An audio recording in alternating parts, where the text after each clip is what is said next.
If your viewers keep ghosting you, it's probably because you're missing this one thing. Now, one of the most frustrating things about being an agent is when you book in a viewing for a property, people answer the phone every single time. Yeah, great, we would love to view that property on Wednesday at 2 o'clock.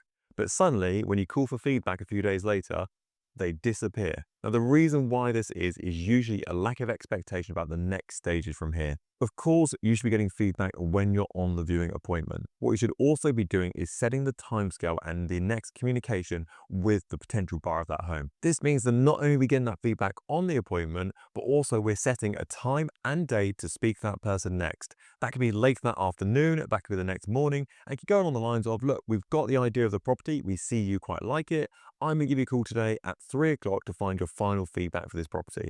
Any problems before then, you can give me a call, but if nothing else happens, I will phone you then. This means that everyone's got an understanding about the next stage in the process and when that next communication will go through. So when they see their phone ring, they know exactly what it's about. If down valuations in your business are plaguing you, this video just for you. Now, I get how frustrating it can be. You launch a property, have viewings on it, you get an offer agreed, and everyone is really happy.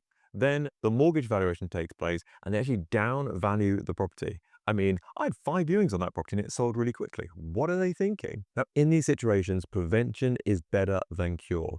In my 20 years of being an estate agent, I have never had a down valuation changed. So once they've down valued it, they've stuck to their guns and said that is the right figure. So we want to go prevention is better than cure here.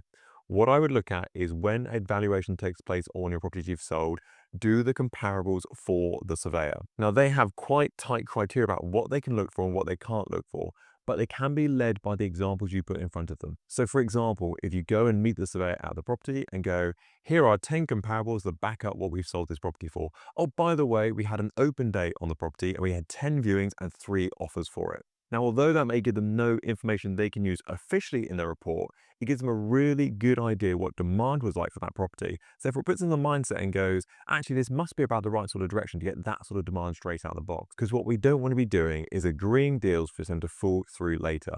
So it's worth putting a little bit of work and effort into making sure that deal goes through from start to finish. And that includes the mortgage valuation.